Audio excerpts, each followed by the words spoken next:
Então, essa mensagem, ela vai ter um cunho muito mais exortativo do que um tom de ação de graças. Mas observando da maneira como nós devemos observar, de temor e contrição, então a disposição do nosso coração será como um tributo de adoração ao Senhor. Uma vida que não vale a pena viver, esse é o tema da nossa reflexão. Uma vida que não vale a pena viver. Talvez nós não paramos para pensar muito nisso, porque no final das contas nós não paramos para pensar na vida que nós levamos e se ela vale a pena viver ou não. Na maioria das vezes nós simplesmente vivemos. Nós somos levados pela agenda, nós somos levados pelos compromissos que formamos, nós somos levados pela rotina, nós somos levados pelas prioridades que a vida impõe. No final das contas, nós estamos apenas sendo levados pela maré. Nós somos levados por aquilo que o mundo dita, por aquilo que o mundo estabelece como sucesso, felicidade, beleza e assim por diante. Nós somos simplesmente levados. E no final das contas, nós não paramos para pensar que existe de fato um tipo de vida que não vale a pena viver. Não só para crentes, mas para qualquer ser humano. Existe um tipo de vida que não vale a pena viver, em que no final dessa vida nós não encontraremos num arco-íris com um pote de moedas de ouro, com tesouros, nós nos depararemos com a realidade da futilidade da vida que nós vivemos. Foi uma vida vã, foi uma vida fútil, foi uma vida que agregou valor ao mundo, não à minha família, não a mim mesmo, e nem tributou, glória a Deus, que é aquilo que fica para a eternidade. Mas, talvez, não sei, será que você já parou para pensar nisso? Que existe uma vida, um tipo de vida que não vale a pena viver? Bom, eu não esgotarei todas as características dessa vida, mas esse é um tipo de reflexão absurdamente intencional, de quem percebe que o capital que possui, o recurso que possui mais valioso, ele pode ser desperdiçado, ou ele não deveria ser desperdiçado como é. Que capital é esse? Que recurso é esse? O tempo contrastado com a única vida que nós temos. O tempo em contraste com a única vida que nós temos. E, obviamente, existe uma gama gigantesca de pessoas que buscam tirar o peso dessa reflexão. E eles desenvolvem 1000 argumentações, racionalizações para isso. E isso não é novidade para nós. Nós nos deparamos com pessoas assim todos os momentos, e não é de agora, não é do nosso tempo. Esse tipo de pessoa sempre existiu, sempre. Por isso nós vemos reflexões desde as mais filosóficas, passando também por aquelas imorais, carnais, até as mais ignorantes. Mas independente disso, todas as reflexões seguem o mesmo percurso. Qual é o percurso? Todas elas. Remover o peso da prestação de contas. Todas essas. Remover o peso da prestação de contas. Eu vou falar algumas para vocês aqui, tá bom? Nós temos aquelas mais filosóficas, aquela permeada na cultura greco-romana, aquelas reflexões estoicas que são mais rebuscadas, que dizem assim, a vida que vale a pena viver é tão somente essa vida de agora. Essa é a vida que importa, porque ela é a realidade, ela é o que é. A vida que nós temos agora, esse momento que nós temos, é a nossa vida, então essa é o que vale a pena viver. Tem também aquelas reflexões mais imorais, carnais, que seguirão o código de conduta ético da cidade de Corinto, a quem Paulo escreve. Esses dizem assim, comamos e bebamos porque amanhã morreremos. Mas também tem aquelas mais ignorantes, frutos da sabedoria popular. Talvez você já se deparou com algumas delas, entre os seus parentes, entre aqueles com quem vocês conversavam. Essas são ignorantes e irresponsáveis, mas mesmo sem saber, estão seguindo o mesmo percurso. Eles dizem, nós vivemos apenas uma vez. Nós temos que aproveitar a vida e tomar do que é melhor. Mas o fato é que, eu tenho certeza, irmãos, de que hoje eu não falo com pessoas como essas que eu acabei de descrever aqui. Eu não falo com filósofos existencialistas e naturalistas, eu não falo com imorais e carnais, eu não falo com ignorantes e irresponsáveis, eu tenho certeza que eu não falo com eles. Por isso que reflexões como essa, que tiram o peso da prestação de contas, para a gente, é um absurdo. A verdade é que não é estranha para nós essa reflexão. Que reflexão? De que existem vidas que não vale a pena viver. Nós mesmos experimentamos essa sensação constantemente.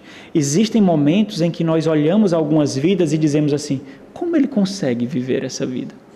Como essa família consegue viver essa vida? Nós nos deparamos com isso constantemente.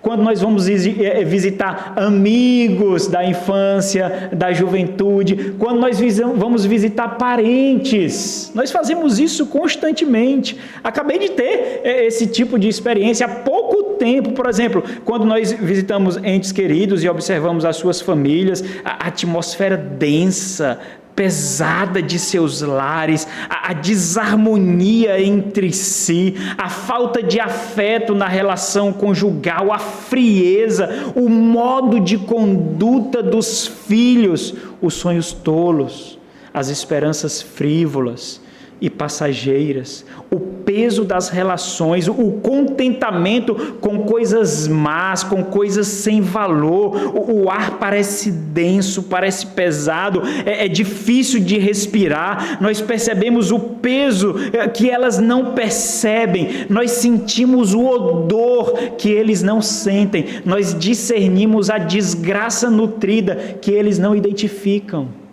Nós adentramos em locais assim e percebemos a morte. A morte. Isso tudo nos faz experimentar, eu não sei você, mas essa é a experiência que eu tenho, experimentar angústia, dores, sofrimentos pelo outro. Como eles conseguem viver assim? Como eles conseguem se relacionar com o seu cônjuge desse jeito? Como que se cria filhos dessa forma? Nós sentimos, irmãos, como que a nossa alma se contorcendo de angústia por ver a morte os assaltando sem que eles percebam. Você já teve esse tipo de experiência? E quando isso acontece, rapidamente é essa reflexão que nós fazemos. Como eles conseguem viver assim?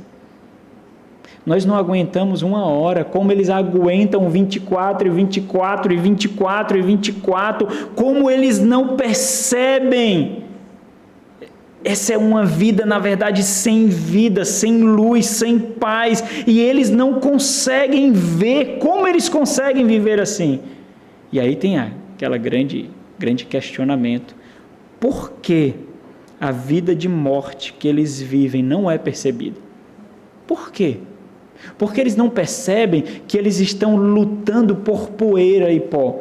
Porque eles não percebem que estão tentando agarrar aquilo que não pode dar sustento. Por quê? A resposta para a gente é simples também, não é complexa não. Porque mortos não veem. Porque mortos não sentem. Porque mortos não lutam. E pode ter algum morto aqui essa noite, mas mortos simplesmente não vêm, não lutam, não sentem. Contudo, irmãos, de forma alguma, essa é a realidade daqueles que estão em Cristo Jesus. E essa introdução é importante. Porque, infelizmente, no meio do povo de Deus, nós também nos deparamos com aqueles que querem tirar o peso da prestação de contas do seu casamento, da criação dos filhos, das escolhas profissionais, acadêmicas, querem tirar o peso. Mas para aqueles que estão em Cristo, esse tipo de reflexão é absurda. Então, qual é a vida que não vale a pena viver? 4 pontos. Aqueles como sábios segundo os seus próprios olhos, aqueles como amantes do conforto, aquela como consumidores da fé, aquela como assassinos de quem ama. Então nós vamos ver cada um desses pontos. Eu não esgotei todas, mas eu creio que esses pontos sejam suficientes para a gente entender o recado. Eclesiastes capítulo 2, versículo 14. Como sábio segundo os seus próprios olhos. É interessante porque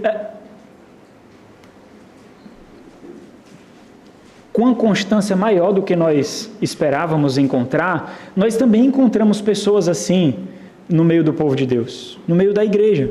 Pessoas sábias segundo os seus próprios olhos. E aqui eles são rei, ou seja, pessoas assim são a própria razão e o fim das suas vidas. Para elas, a vida é relativa. Eles determinam o que tem ou não valor. Eclesiastes capítulo 2, a partir do versículo 14, diz assim, a reflexão de alguém que não vê valor na vida. Os olhos do sábio estão na sua cabeça, mas o astuto anda em trevas. Contudo, entendi que o mesmo lhe sucede a ambos. Pelo que disse eu comigo, como acontece ao astuto, assim me sucede a mim. Porque, pois, busquei eu mais a sabedoria? O que ele está dizendo? Não faz sentido se esforçar para isso. Não faz sentido. Nós vamos experimentar a mesma coisa. Porque então eu não busco aquilo que me traz gozo, que me traz solidez? Por que eu não faço isso? Olha, eu olho para o fulano, já viram pessoas falar isso de crentes? Olha, acredita tanto em Deus e está aí sofrendo. Olha, acredita tanto em Deus, vive na igreja e está aí, está num leito de hospital, vai morrer, está mendigando. Foi tanto a igreja e agora abandonou. Então, é essa a reflexão mesmo de muitos. Então disse a mim mesmo que também isso era vaidade, pois tanto do sábio como do astuto a memória não durará para sempre, pois passados alguns dias tudo cai no esquecimento. Morre o sábio, e da mesma sorte o astuto, pelo que aborreci a vida, pois me foi penosa demais a obra que se faz debaixo do sol. Sim, tudo é vaidade e correr atrás do vento. Irmãos, essa é uma reflexão profundamente pessimista da vida. Então, nós mesmos temos que determinar o que faz da vida algo otimista. Esse é um olhar que não enxerga valores absolutos. Os valores absolutos são aqueles valores que, apesar das circunstâncias, nós percorremos. Não são movidos pelas circunstâncias, não são determinados pelas circunstâncias, são aqueles valores, aquelas verdades que movem o nosso coração. Não é causalidade. As circunstâncias não importam. Nós somos conduzidos por uma verdade. Mas os sábios, segundo seus próprios olhos, não pensam assim. Não pensam. Ou seja, não há recompensa para aquele que vive para a verdade. Até mesmo os que buscam sabedoria sofrem e são açoitados. Logo, seus olhos e suas considerações assumem o próprio peso de verdade, quando qualquer outra verdade, então, destoa daquilo que foi determinado em seu coração, simplesmente é diluída. Essas pessoas são boas ouvintes, mas não internaliza nada. Nada.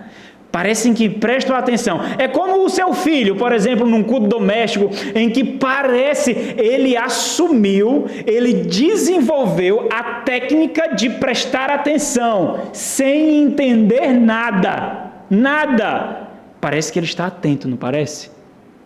Até os olhos mudam, até a postura muda, até o momento de você perguntar o que foi que você entendeu. E não sai nada. Não sai absolutamente nada. Esses são bons ouvintes, mas nada internalizam. Assumem uma postura atenta ao mesmo tempo que descarta o que ouve, protegendo o seu coração e as verdades que ele mesmo determinou. Nós encontramos um personagem parecido no célebre livro de John Bunyan, O Peregrino. Nós encontramos alguém chamado Sábio Segundo o Mundo, e ele não somente assume a sua ignorância como algo bom, mas ele leva outros a viverem segundo os seus próprios valores e as riquezas desse mundo. É justamente assim que o sábio segundo o mundo aconselha o cristão. O cristão é aquele que está peregrinando para remover o fardo de suas costas rumo à cidade santa. E ele se depara com o sábio segundo o mundo e com o mesmo tipo de conselho que nós encontramos hoje, com aqueles que estão sendo açoitados, mesmo sendo crentes, mesmo na vida em peregrinação da igreja, alguns com os quais alguns crentes pedem conselhos. Crente não pede conselho a ímpio, irmãos. Crente não pede conselho a morto. Crente não faz isso. É por isso que nós temos que filtrar até os nossos professores da universidade, da escola, os nossos supervisores, os nossos gerentes. É óbvio que nós fazemos isso, porque nós vivemos segundo outra sabedoria. É óbvio. Sábio segundo o mundo, ele diz para o cristão, mas por que vai buscar alívio nesse caminho? É o caminho da cruz. Por que vai buscar alívio nesse caminho, visto que nele há tantos perigos, renúncias, abnegações? Por que buscarás? Especialmente porque se você tivesse a paciência para me ouvir, poderia lhe ensinar como obter o que deseja, sem os perigos que enfrentará nesse caminho. Sim, e o remédio está à mão. Além disso, em vez desses perigos, você encontrará muita segurança, amizade e contentamento. Essa é a voz do mundo. Riquezas fáceis, amores fáceis, beleza fácil. É essa a sabedoria. E infelizmente, para aqueles que são sábios segundo seus próprios olhos, aqueles que são determinadores da própria verdade em seus corações e em seus lares, eles preferem escutar esse tipo de voz. Eles ficam escutando aqui dezenas e centenas de horas de palavras que destoam dos valores que foram estabelecidos no seu coração e apenas alguns minutos de palavras que encontram harmonia com os valores que ele mesmo determinou para si, encontram acesso livre ao seu coração. Não importa quanta informação eles são expostos, porque os seus filtros não lhes permitem colocar em risco aquilo que seu coração já determinou como valioso. É por isso que ouvem e não absorvem. Descartam tudo. Mas esses assumiram uma postura sólida como ouvintes. Esses assumiram. Ao ponto de nós mesmos nos enganarmos, naquela pessoa ouviu, aquela pessoa está entendendo, ele está compreendendo. Não importa o quanto o púlpito lateje, não importa o quanto a voz dos céus bradem, parece que os seus corações estão completamente blindados. Não importa. E enquanto isso, suas vidas vão se tornando lenta e silenciosamente, conforme a desgraça de suas decisões carnais, terrenas e vãs. Mas ainda que não é percebido, porque eles assumiram uma postura hipócrita e visível de piedade. Ainda não é percebido.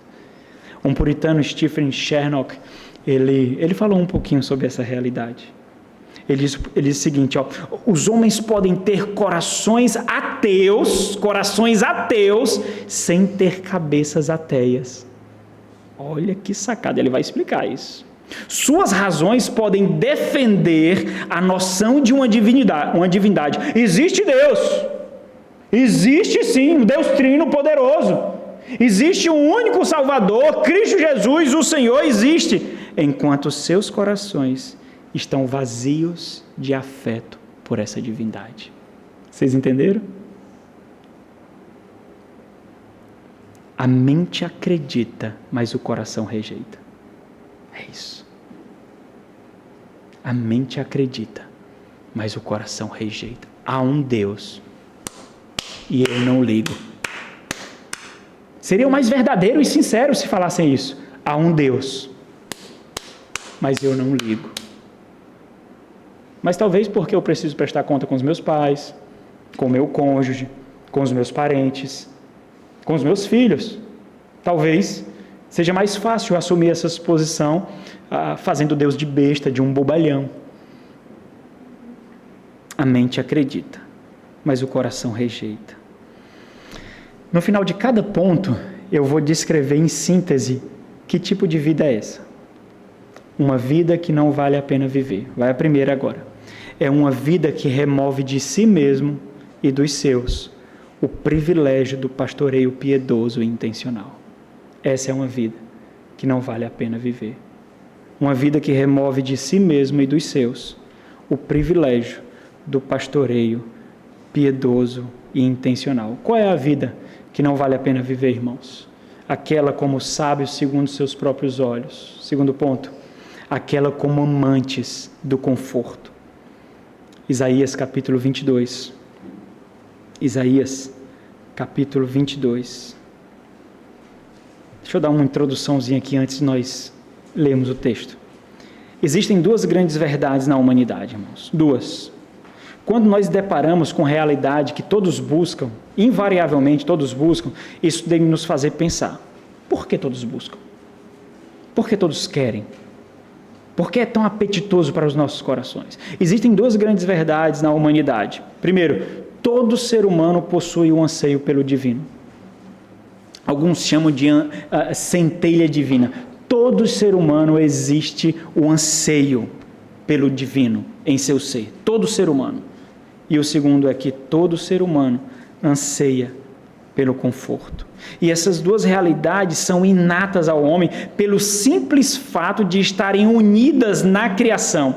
O senso do divino era satisfeito em Deus e com isso o homem gozava de conforto e paz na própria presença e paz de Deus. O grande problema é que agora o homem deseja o conforto, mas não deseja Deus. Esse é o grande problema. O homem deseja o conforto sem aproximar-se de Deus. Eu quero paz, quero tranquilidade, não quero ser açoitado pelas ansiedades, pela turbulência da vida, mas não quero estar nas mãos daquele que controla todas as coisas. Não é loucura isso? É loucura, não é? Eu prefiro estar na mão do governo, eu prefiro estar na mão do meu chefe, eu prefiro estar na mão do trabalho, do dinheiro, da riqueza, dos psicólogos, dos psiquiatras, dos remédios, mas eu não quero estar na mão de Deus, naquele que controla tudo, todas as coisas. Eu não quero. Isso eu não quero, não. Não estou disposto a isso. É absurdo isso. É tolo, é estúpido isso. É absurdo, mas é isso. Eles buscam um conforto em um mundo de caos, um mundo que não possui estabilidade, mas o mundo prega para você estabilidade. Faça o concurso e será estável financeiramente. Faça um plano de saúde e terá tranquilidade. Faça isso. Faça seguro disso, faça seguro disso, faça seguro disso. Não tem estabilidade, mas o mundo nos engana. Por quê? Porque é isso que nós queremos. Nós queremos estabilidade, nós queremos conforto. É isso que nós queremos. Eles buscam o conforto em um mundo de caos. E o que é que eles fazem? Eles contornam Deus nessa busca. Eles não peregrinam em direção a Deus, não. Eles contornam Deus. Por quê? Lembra do primeiro ponto. Sábios segundo seus próprios olhos. O caminho que eles determinaram no seu coração não contempla Deus, não contempla. Contempla tudo. Estudo, trabalho, investimentos, mas não contempla Deus. Deus é contornado aqui. Deus é completamente contornado. O homem não deseja o compromisso, a submissão e a devoção necessárias no relacionamento com Deus. Isso não.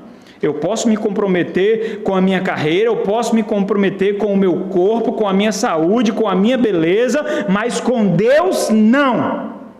E é justamente disso que nasce a idolatria. A busca por outras divindades faz com que nós nos tornamos manufaturadores dos nossos deuses, segundo os anseios do nosso coração. O nosso coração, como disse Calvino, transforma-se numa fábrica de ídolos. E nós moldamos o nosso Deus segundo as determinações de valor do nosso coração. E para a geração caída, o que é que o conforto significa? Conforto significa o quê? Pecar e não ser condenado. Negligenciar e não ter escassez. Não plantar, mas colher. Errar e não ser corrigido. Abusar e não ser julgado. Por isso, ele grita constantemente por liberdade, mas o que ele deseja realmente é autonomia. Foi justamente isso que aconteceu com o povo de Deus na antiga aliança, foi justamente isso. O povo pecou ferozmente contra Deus, idolatrou o seu próprio conforto, os seus anseios carnais, e com isso criou um profundo senso de autonomia de Deus, que lhes permitia ter gozo sem culpa. Adulterar, viver na promiscuidade, sem culpa, roubar, agir na mais profunda corrupção, sem culpa. Lhes permitia ter gozo, sem culpa.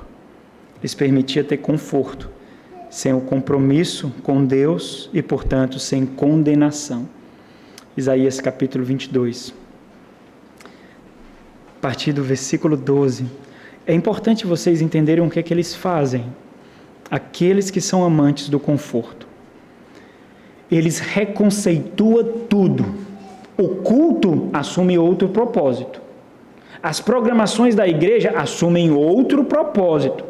As leituras bíblicas, as leituras de livro, a comunhão, as interações, a própria realidade de igreja. É por isso que quando as pessoas estão apostatando, estão caindo, nós percebemos a sua racionalidade sendo modificada. Eles começam a reconceituar várias coisas. Por quê? Por que eles fazem isso? Porque eles não querem ter culpa. Não quer ter culpa. É por isso que com muita facilidade uma esposa que está enfraquecendo da fé convence o marido que está enfraquecendo da fé convence a esposa, que convence aqueles que estão mais próximos dele por causa do seu nível de argumentação. Aí é muito fácil. E eles nem sabem que essa é a sua maior desgraça. Nem sabem que essa é a sua maior desgraça. Quando eles ganham, na verdade, eles estão perdendo. Versículo 12, Isaías 22. O Senhor dos exércitos vos convida, vos chama naquele dia para chorar, prantear, rapar a cabeça e cingir o cilício. Porém, é agora que vai entrar aqueles que são amantes do conforto. É agora, no porém. Não há contrição, não há choro. A palavra não penetra no coração. Permanece completamente inerte, frio. Uma parede tem diante do seu coração. Não perfura. A presença da santidade de Deus não os faz dobrar os joelhos, não os faz. A exposição do seu próprio coração diante do Senhor, dos seus pecados, não faz gemer, chorar, não faz. Porém, o que há? Vocês já se depararam com pessoas assim? Eu já me deparei. Insensibilidade absurda. Família morrendo, os filhos perecendo, odor de morte e a mais profunda apatia. Porém, o que há? Tudo bem, pastor? Tá tudo bem, estou vendo nada. Tudo tranquilo.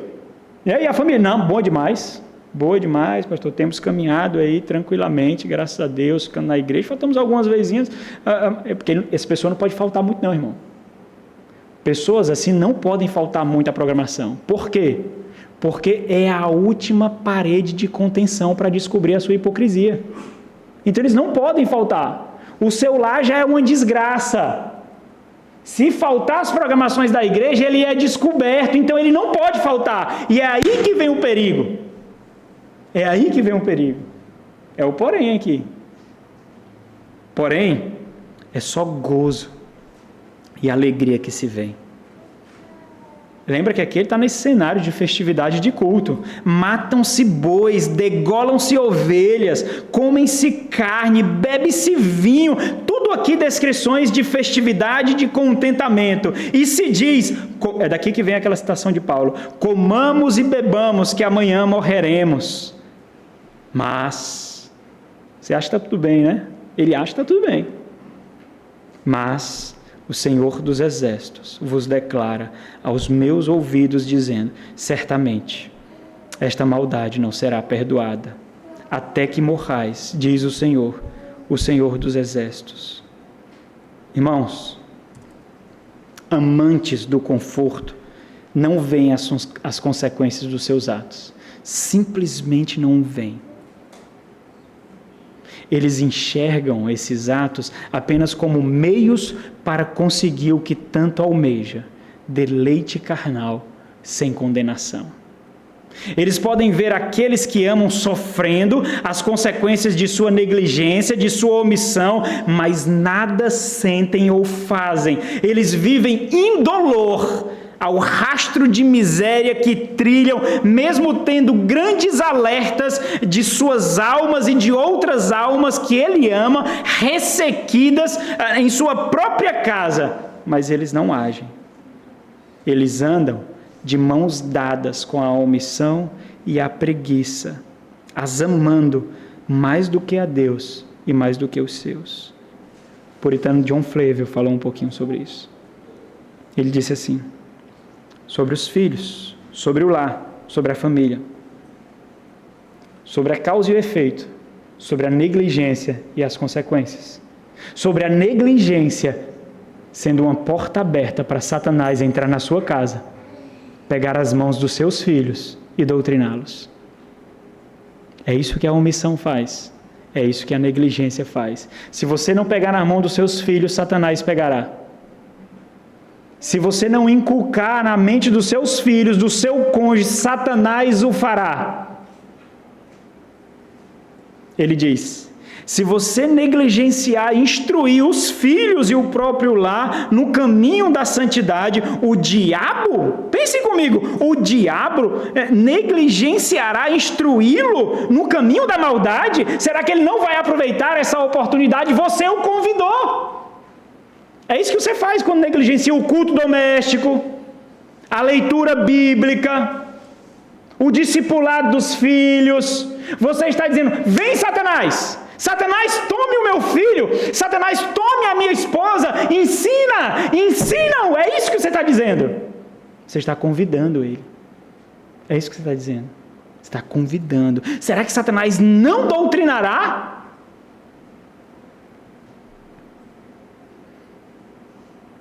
Se você não os ensinar a orar, ele, Satanás, ensinará a amaldiçoar, xingar e mentir.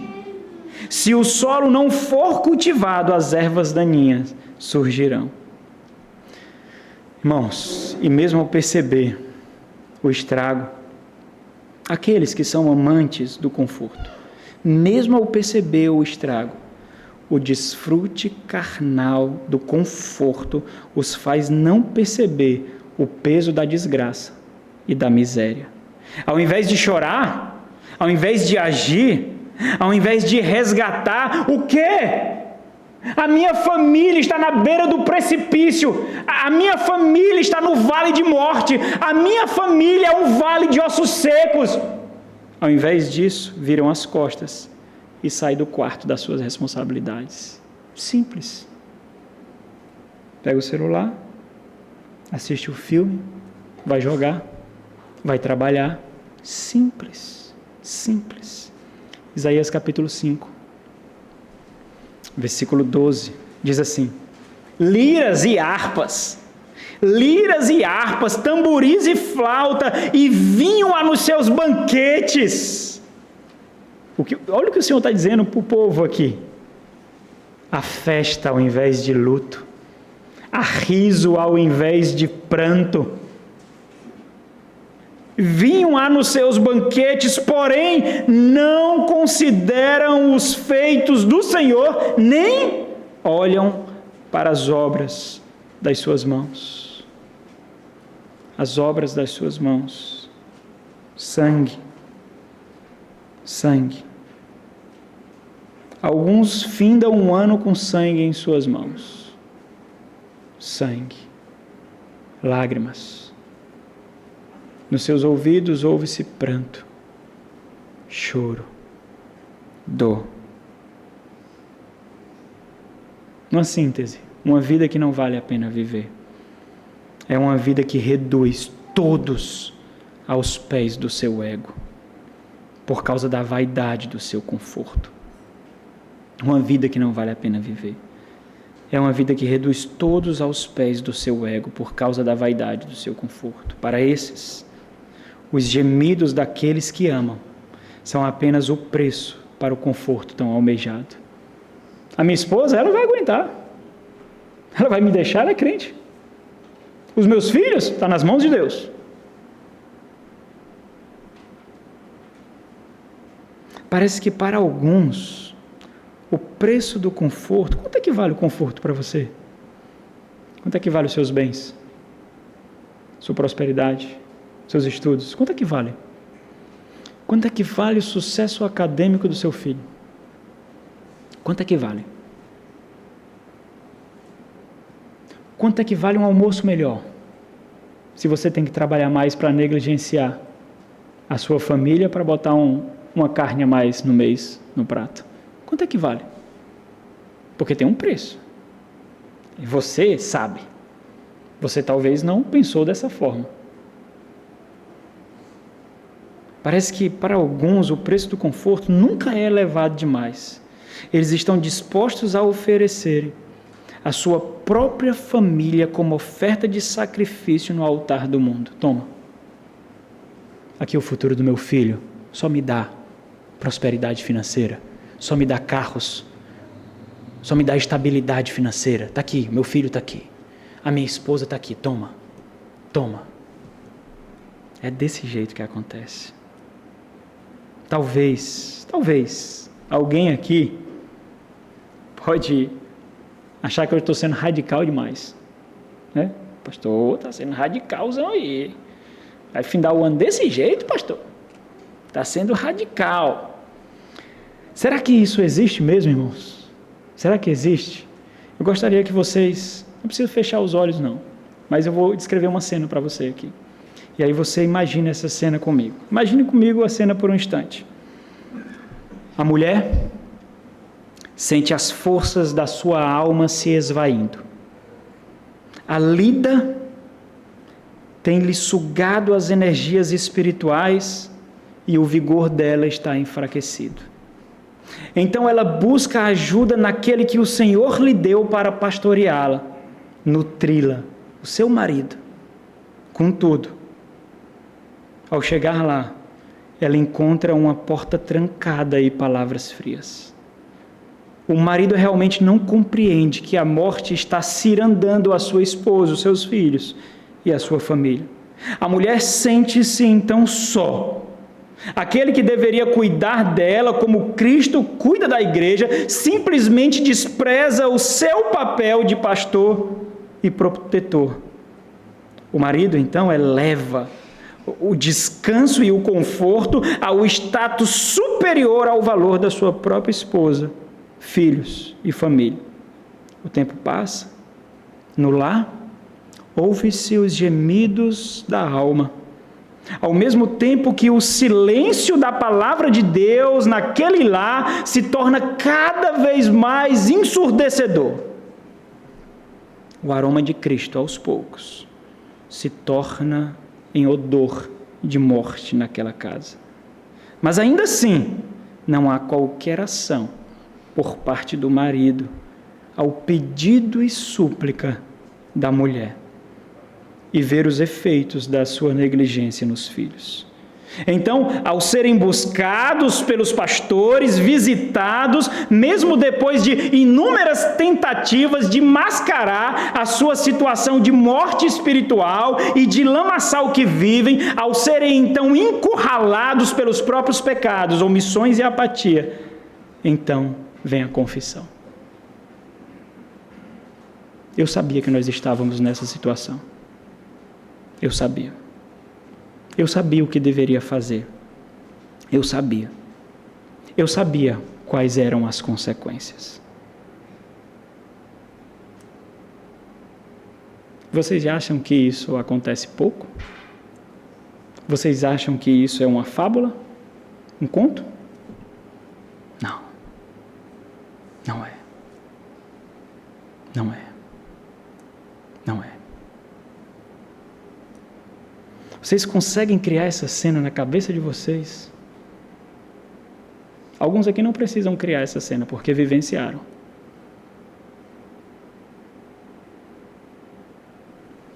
Não achem que isso é uma simples ilustração, é um relato factual.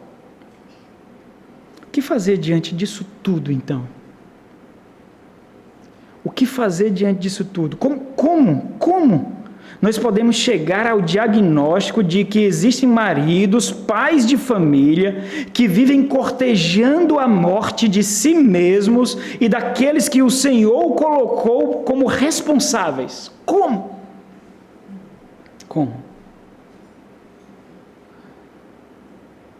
Deixa eu fazer uma citação aqui de Richard Baxter.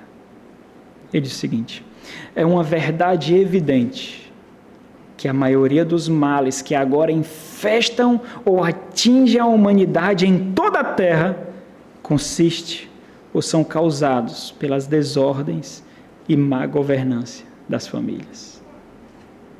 Famílias, irmãos. Famílias. Essa é uma vida que não vale a pena viver.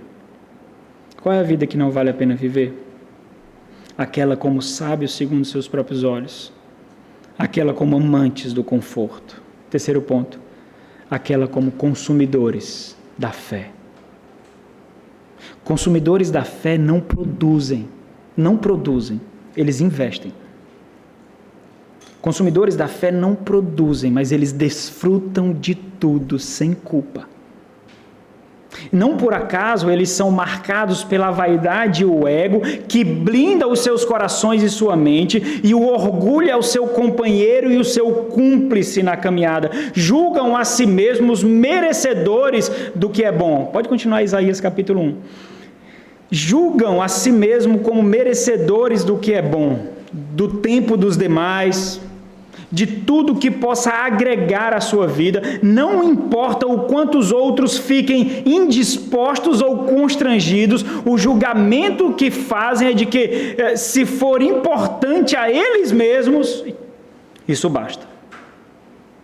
Contudo, irmãos, isso não quer dizer que eles não arcam com nada. Eles arcam sim. Eles podem contribuir com algo, mas será apenas investimento, porque eles precisam de argumentos para usufruir 10 vezes mais com nutrição. Eles participam formalmente das programações da igreja e dessas eles não podem deixar de participar. Lembra do que eu falei? É o último muro de contenção da sua verdade. Eles não podem deixar, porque senão já fica na cara que eles estão mortos. Mas isso é a grande desgraça e a maior dificuldade de pastoreá-los. Presta atenção nesse muro, porque até esse muro ser derribado, muita coisa já aconteceu. Eles participam formalmente das programações da igreja, servem seletivamente naquilo em que são colocados, mantêm suas vidas distantes, reservadas, não permitem acesso aos demais, constantemente usufruem da comunhão dos irmãos, do pastoreio, dos recursos materiais, financeiros da igreja, da compaixão e da empatia dos irmãos. Mas são marcados pela inanição espiritual. Não crescem, não se desenvolvem, não amadurecem. Mas lembra do muro. Lembra do muro.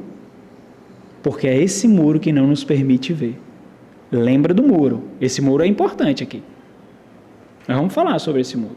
Agora, a grande dificuldade na identificação e no tratamento desse pecado é devido justamente à sua malícia e sagacidade. Porque não por acaso, ao identificá-lo, as raízes já estão profundas demais. E as consequências destrutivas demais, porque já se espalharam muito. Agora, por que isso aconteceu? Porque aqueles que vivem assim continuam nos ritos religiosos, continua nas programações da igreja, eles continuam, eles vivem seletivamente a comunhão com os irmãos, eles vivem seletivamente a comunhão com a igreja. Aqueles que vivem assim têm os seus hábitos espirituais e morais não interrompidos, são apenas sem vida, mas não são interrompidos não. Seus pecados não são escandalosos, não são agressivos, por isso que muitos desses, quando são expostos, muitos da igreja ficam assim, como? Que? Por quê? Foi? Muitos dos seus pecados não são escandalosos e agressivos, são apenas adestrados.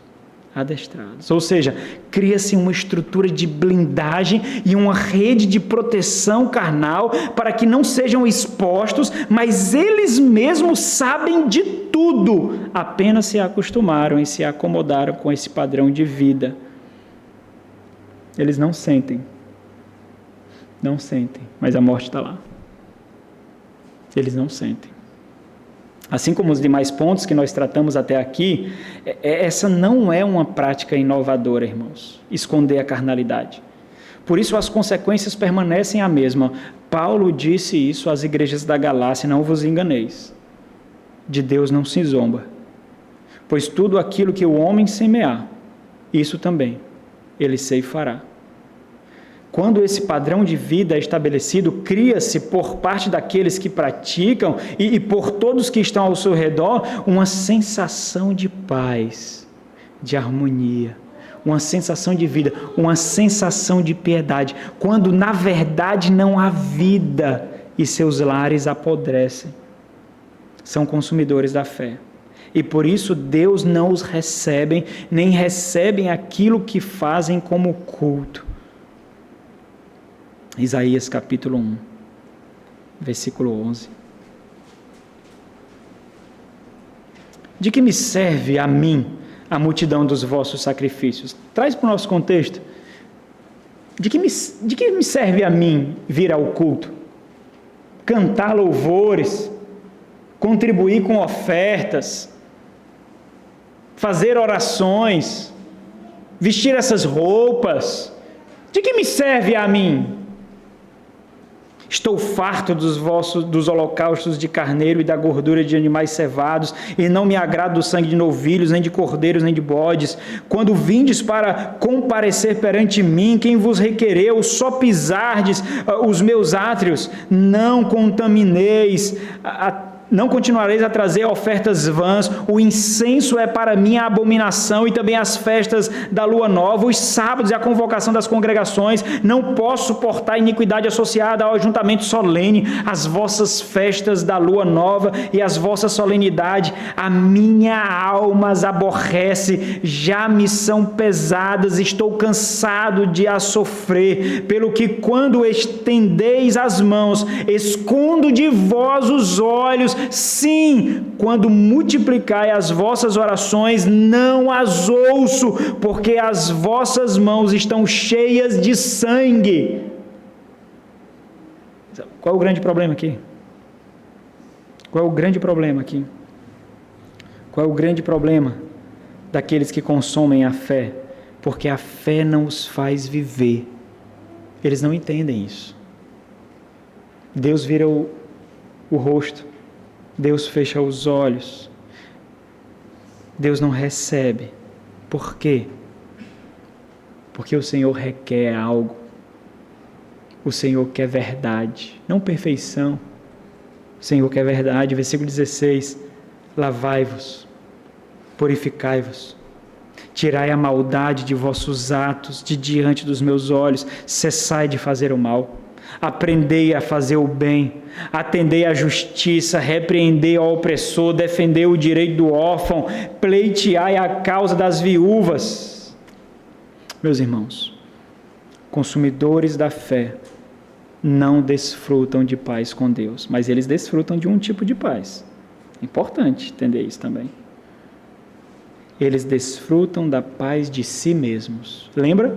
Porque eles são determinadores da própria verdade. Eles têm filtros que não lhes permitem ser instruídos. Seus corações estão no mundo e são de si mesmos, não do Senhor. Isaías 29, versículo 13. 29.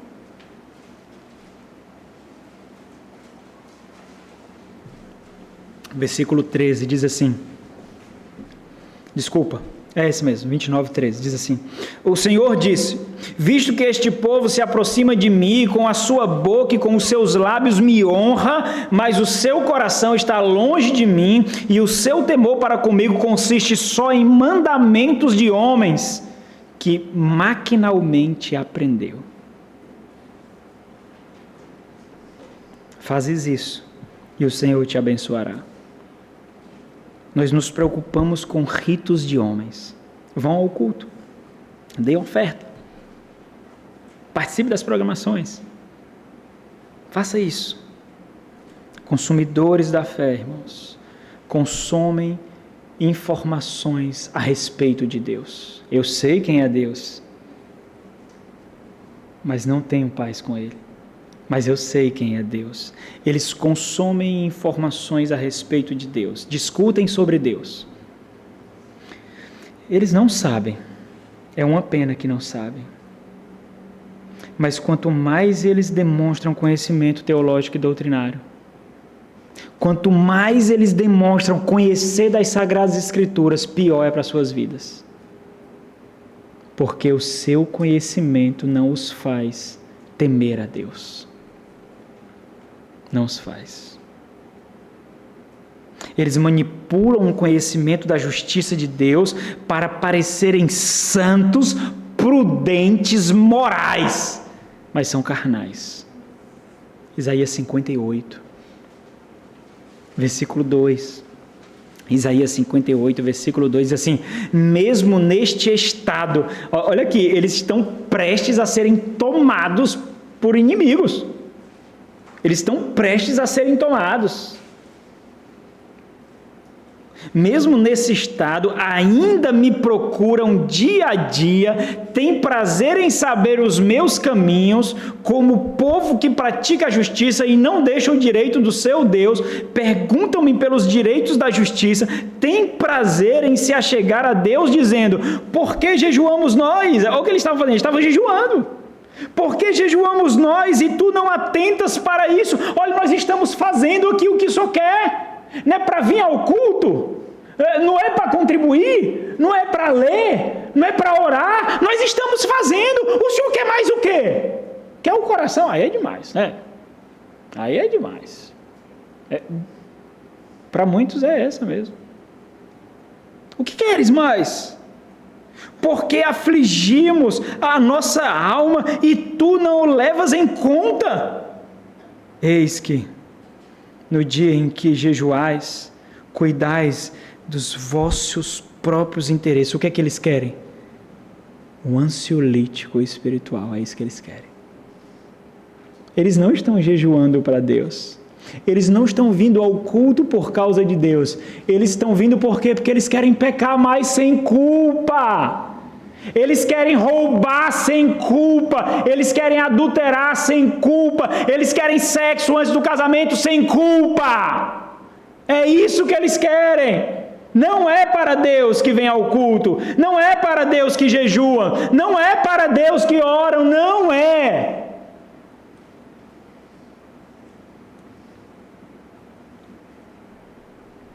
Eis que no dia em que jejuais, cuidais dos vossos próprios interesses e exigis que se faça todo o vosso trabalho. Continuam as práticas religiosas, irmãos, apenas para esse ansiolítico moral. Mas neles mesmos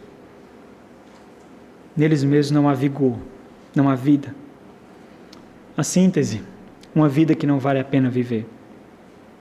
É uma vida que suga de Deus, suga da noiva de Cristo, suga dos filhos de Deus, sem nunca nutrir vida.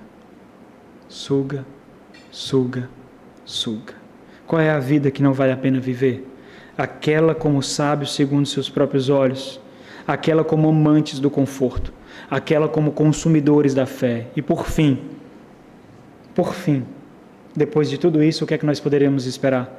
Aquela como assassinos de quem amam.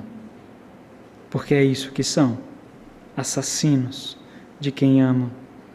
Coloque todos esses nessa situação, sem um pastoreio intencional e sem uma igreja piedosa. Qual será a consequência? Coloque. Qual será a consequência? Você, se não fosse resgatado pelo pastoreio, qual seria a consequência? O seu lar. Se não fosse resgatado, qual seria? Se não fosse suportado, qual seria? Provérbios capítulo 3. Nós vamos ver vários outros. Se quiser deixar em Números 16, é o texto maior que nós vamos ler aí. Tudo que nós refletimos até aqui, irmãos, até esse momento, ele é sintetizado nesse ponto. Isso porque nós temos a surpreendente capacidade de afirmar que amamos alguém, demonstrando isso seletivamente, enquanto ao mesmo tempo os desnutrimos espiritualmente. Nós damos roupa, pão, entretenimento, mas aos poucos deixamos a sua alma ressequida. Aos poucos. Inúmeras vezes nós encontramos relatos assim de esposa. Ele é um bom marido, não deixa faltar nada, brinca com as crianças, conduz o lar, protege, é o homem que eu confio virilmente. Mas a minha alma está faminta, minha alma tem fome. Eu queria tanto um alimento para minha alma, no meu lar, a minha alma tem fome. Nós fazemos isso quando preparamos a nossa família mais para esse mundo caído do que para o mundo por vir. Nós inclinamos, inculcamos e apontamos a nossa família mais para esse mundo caído do que para o mundo por vir. Nós nos tornamos assassinos daqueles que amamos. Ou mesmo quando simplesmente nós negligenciamos a intensidade da luta diária. Homens, vocês acham que podem negligenciar a intensidade da luta diária? Vocês acham que foram feitos para dormir, para descansar, para ter uma vida saudável?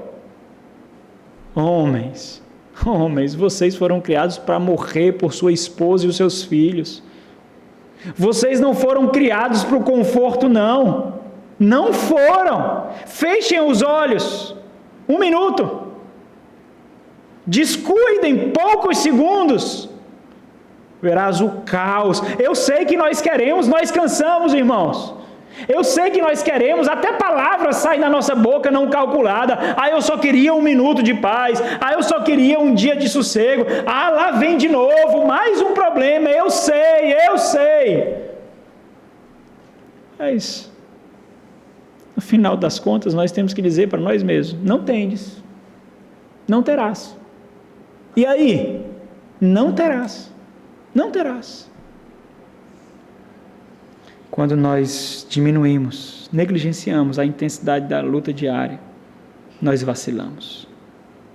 quando nós negligenciamos a intensidade da luta para lembrá-los, os nossos, para apontá-los para a eternidade, nós perdemos, nós os matamos.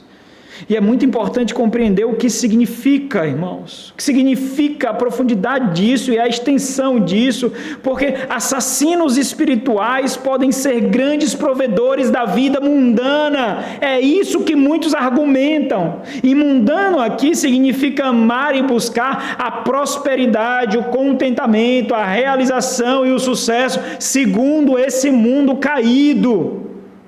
E quando isso acontece, simplesmente, nós não prezamos pelos valores e a caminhada segundo a lei de Deus. Provérbios 3, nós não vemos valor nele. Versículo 11, filho meu, não rejeites a disciplina do Senhor. Você sabe o que é ensinar para um filho que disciplina faz bem? Você sabe o que é ensinar para uma esposa que as suas lágrimas um dia darão frutos? Constância. Tempo e constância. Tempo e constância. Tempo e constância. Filho meu, não rejeites a disciplina do Senhor, nem te enfades da sua repreensão, porque o Senhor repreende a quem ama, assim como o pai ao filho, quem quer bem.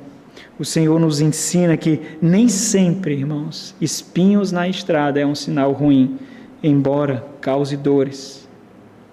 Nós não podemos privar aqueles que nós amamos das renúncias e dores que na verdade nutrem e dão vida. As lágrimas regam o jardim de Deus. Foi regado com o sangue de Cristo e nós brotamos. Não foi assim? Foi regado com o sangue de Cristo e nós brotamos. Nós brotamos. Isso quer dizer que nem todas as lágrimas são de morte, embora realmente não sejam discernidas assim, naquele momento. Mas nós devemos saber, homens. Nós devemos saber.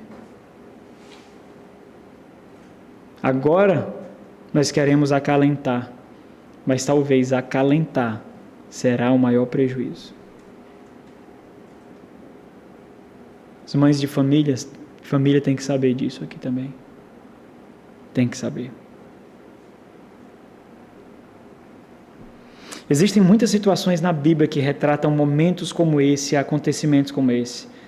Muitas situações. Nós observamos histórias de homens e mulheres que destruíram a vida deles mesmos e daqueles que eles amavam.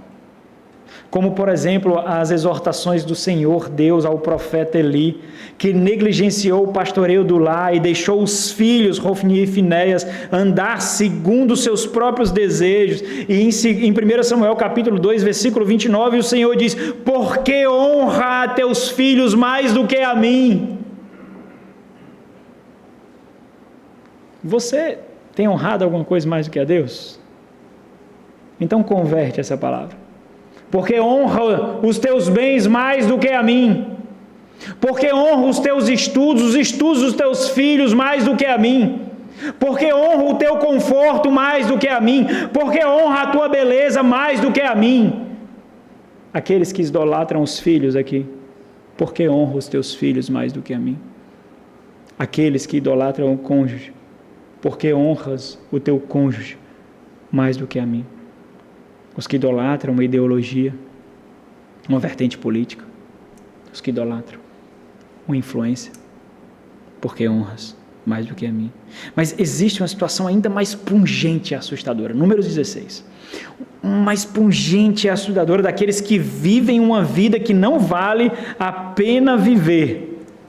Aqueles que foram assassinos daqueles que amavam. E é de suma importância aqui, irmãos, compreender que de forma alguma eu estou questionando a veracidade do amor em seus corações.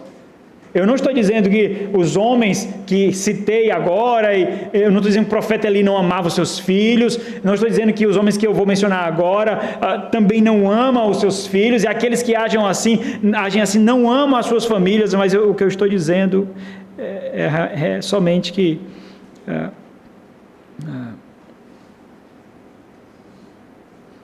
O assassinato espiritual e eterno não é amor. Não é amor. Se você precisar conduzir o seu filho para a eternidade chorando, o seu cônjuge chorando, você não o fará? Você não o fará? Gemendo, você não o fará? Ô pastor, é porque assim eu não suporto, sabe? É tanta renúncia, é tanta privação, parece que o que a gente faz é tudo errado, e eu já tenho tratado esse menino, essa menina de forma tão dura, e ainda assim é tão difícil, eu não aguento. Fica só no discurso, mas tem que aguentar. Pode falar, você pode falar isso. Não é pecado falar isso, não. Você pode falar, mas tem que aguentar. Tem que aguentar. No finalzinho do seu pranto, você diz: mas tu sabes de todas as coisas, ó Deus. Tu determinaste todas as coisas, ó Deus bendito. Tu tem tudo no controle da tua mão, ó Deus poderoso. Sustenta o teu servo. Sustenta a tua serva. No final, tu tem que falar isso. É isso que tu tem que falar. Pode gemer à vontade, pode prantear à vontade, não está nem aí se alguém vai lhe julgar. Não ligue para isso. Mas no finalzinho, Deus tem que encerrar a oração. A glória de Deus tem que estar lá no finalzinho. Nem todo amor é o amor de Deus, irmãos. Nem todo amor é o amor de Deus. O amor de Deus, a vida, que vem por meio da morte. Olha para Cristo. A vida que vem por meio da morte. É só olhar para a cruz.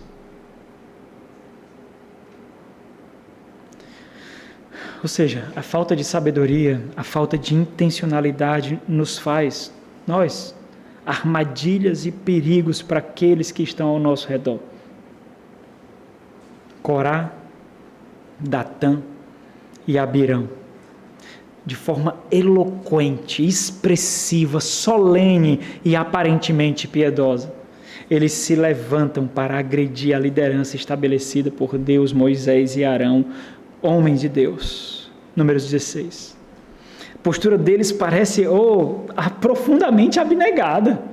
As palavras que são usadas, a abnegação que é oferecida como sacrifício. Olha o versículo 1, Corá, filho de Izar, filho de Coate, filho de Levi, tomou consigo Datã e Abirão, filhos de Eliabe, e Aon, filho de Pelete, filhos de Ruben.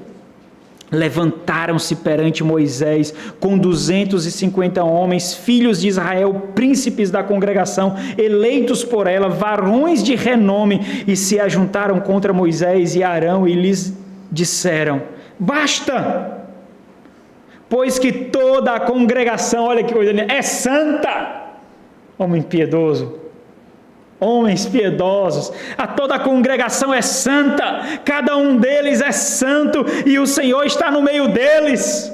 Porque, pois, vos exaltais sobre a congregação do Senhor. Moisés farejou algo. O mal. O versículo 4 mostra que Moisés farejou a desgraça que iria acontecer. Moisés, experimentado, discernidor do que iria acontecer, expressa pavor e misericórdia. Tendo ouvido isto, Moisés caiu sobre o rosto. Humilhação e contrição, é isso que significa cair sobre o rosto. A postura de Corá, Datã e Abirão é resoluta, obstinada. O povo é levado como massa de manobra, estavam agindo segundo seus impulsos mais vorazes e convictos. Convicção não é sinônimo de verdade, mas eles estavam agindo. Mas com isso também eles estavam sentenciando aqueles que eles amavam à morte. Mas eles ainda não sabiam disso. Versículo 27 do capítulo 16. Levantaram-se, pois, do redor da habitação de Corá, Datã e Abirão. E Datã e Abirão saíram e se puseram à porta da sua tenda, juntamente com suas mulheres, seus filhos e suas crianças. Versículo 31. E aconteceu que, acabando ele de falar todas essas palavras, a terra debaixo dele se fendeu, abriu a sua boca e os tragou com as suas casas, como também todos os homens que pertenciam a Corá e todos os seus bens. Eles e todos os que lhes pertenciam desceram vivos ao abismo. A terra os cobriu e pereceram do meio da congregação.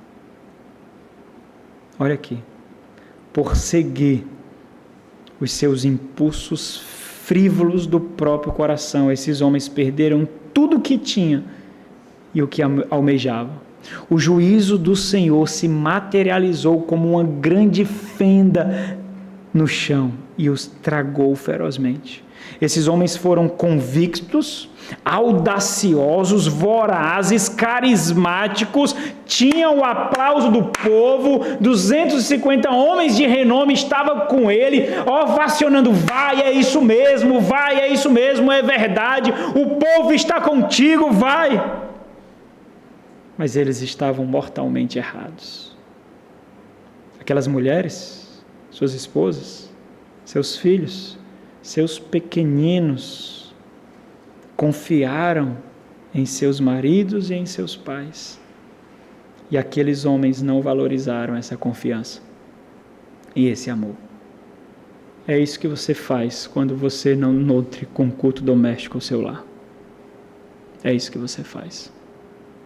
É isso que você faz quando você não cuida do pastoreio da tua casa.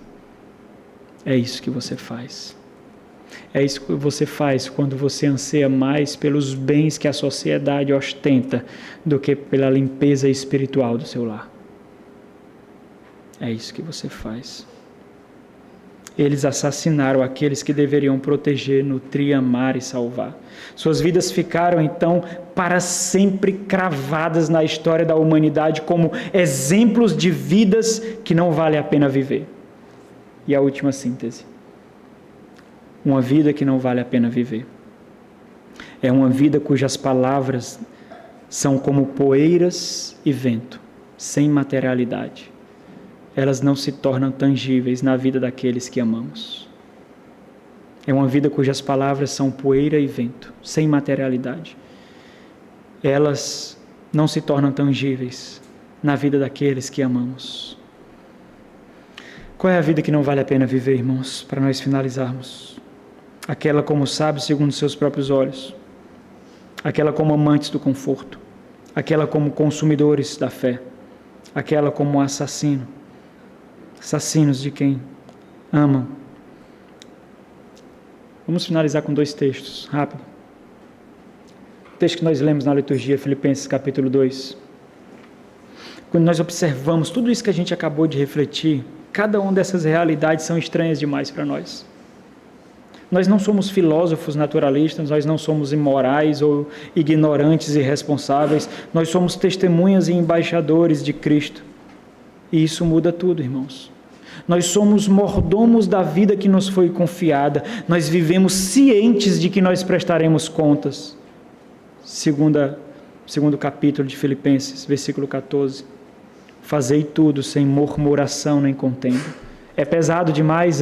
Fazei tudo sem murmuração nem contenda. É intenso demais? Fazei tudo sem murmuração nem contenda. Existe muita abnegação? Existe. Fazei tudo sem murmuração nem contenda. Eu sou fraco demais? Fazei tudo sem murmuração nem contenda. Eu erro demais? Erro. Fazei tudo sem murmuração nem contenda. Para quê? Tem um propósito, né? Para que vos torneis, para que...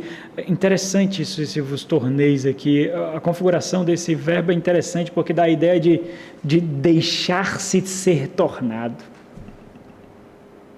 deixar ser feito. Confia em Deus e o glorifica e o resto Ele fará. É isso aqui. Só confia em Deus e o glorifica, não murmura, nem contenda. Ele vai fazer você ser aquilo que Ele quer que você seja. Só isso.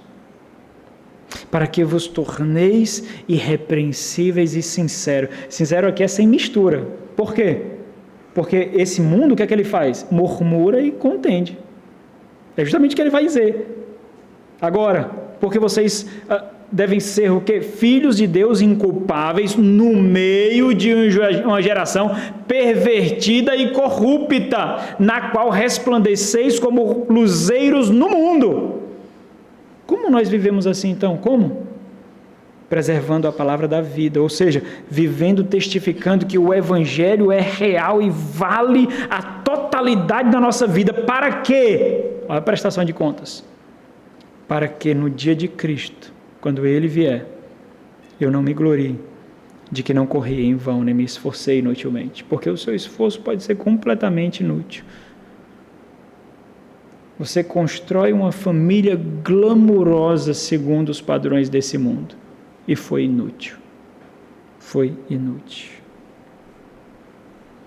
Nós somos aqueles que vivem diante da cruz, esperando intensamente o retorno do nosso Senhor. Pois sabemos que se a nossa vida não exibir a Cristo, nós exibimos a nossa própria condenação. Salmo 90. Versículo 9.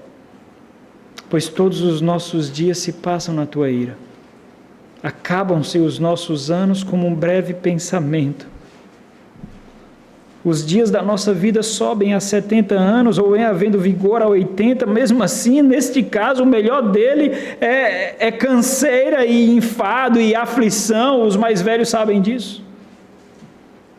Porque tudo passa rapidamente e nós voamos.